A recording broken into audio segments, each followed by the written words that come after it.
Hey. Alright guys.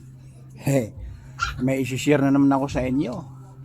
Kasi matagal-tagal na rin tayong hindi ako nakapagbigay ng sharing about kayamanan ng Pilipinas. Kaya ngayon guys nung dumating kasi yung mga puti na to, mga paldo po yan, no? Paldo, hindi pa siya nagagamit siguro sa mga modular to. Ano po guys, halos isang sako na ibabawan lang ng maliliit hindi ito yung kasama ko. Parang hindi pa siya gamit. Right? Tapos mayroong kasamang guys, ito siguro may 35 kilos to o 40 kilos. And guys, nagtataka ako kasi ito yung mga libro na guys na alam ko pang pang medisina pang doktor o pang nursing. Yan pang doktor o pang nursing po ito. Mamahalin po yung konteksto ng dictionary na to. Ayan kayo nakalagay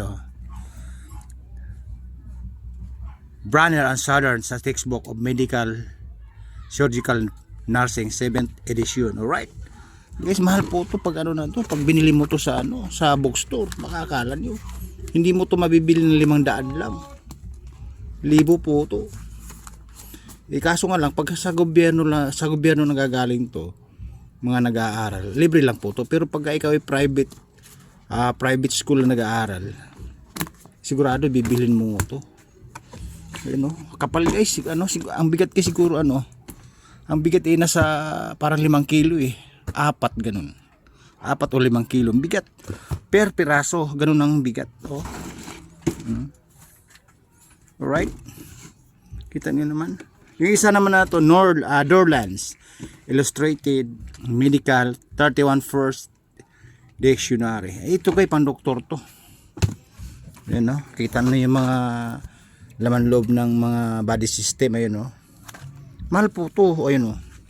Dorland Illustrated Medical 31 First Dictionary. Pang doktor po to guys. Tapos itong asol na to pang nursing. Guys, po siya? 4 na piraso.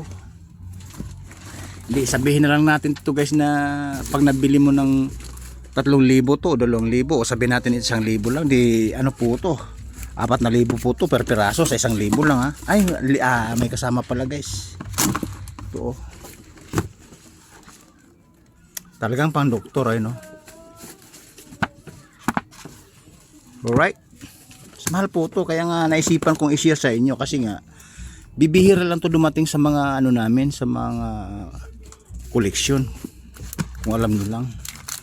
Kasi naisipan ko pang doktor nga pala to, pang medication, pang medical.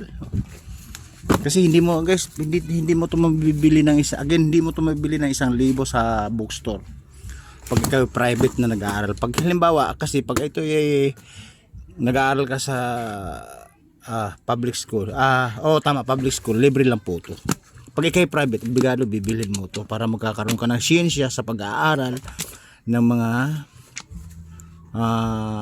body system pag ikay kumuha ng nursing o kaya doktor. Alright,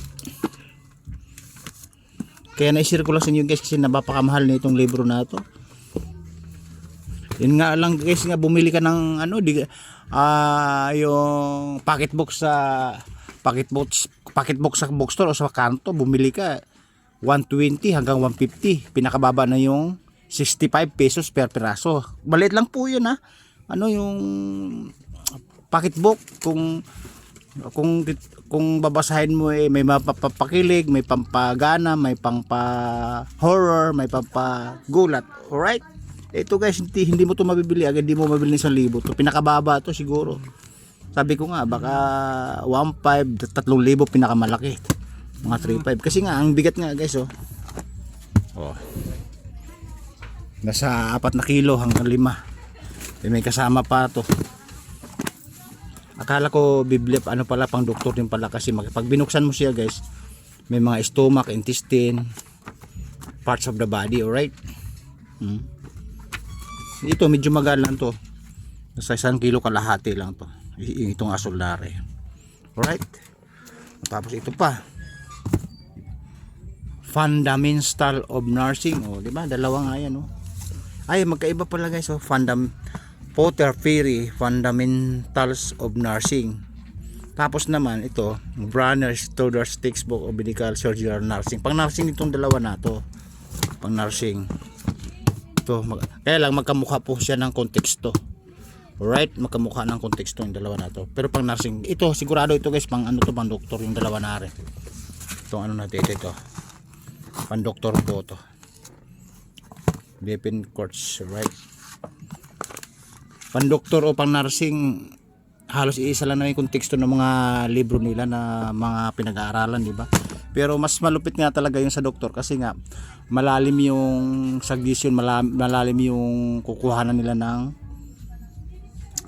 medication, lalo't operasyon ang kailangan at naililinya ka sa pagka-doktor. Talagang hindi lima, hindi lang 10 yung magiging libro mo.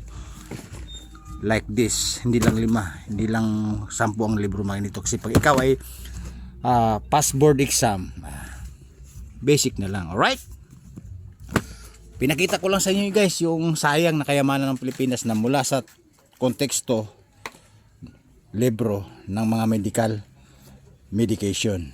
Alright, mula sa nursing at saka sa doktor. Ito yung mga libro na to, 6 po yan, 5. Alright, pinakita ko lang sa inyo. Siyempre ako nanghihinayang din. Iwan ko lang sa inyo kung nahihinayang din kayo. Alright, sa sunod guys, papakitaan ko ulit na yun pag may nakita akong pang show o pang share sa inyo ng kayamanan ng Pilipinas. Again, isi-share ko po sa inyo. Alright, babu, sayang naman yung libro.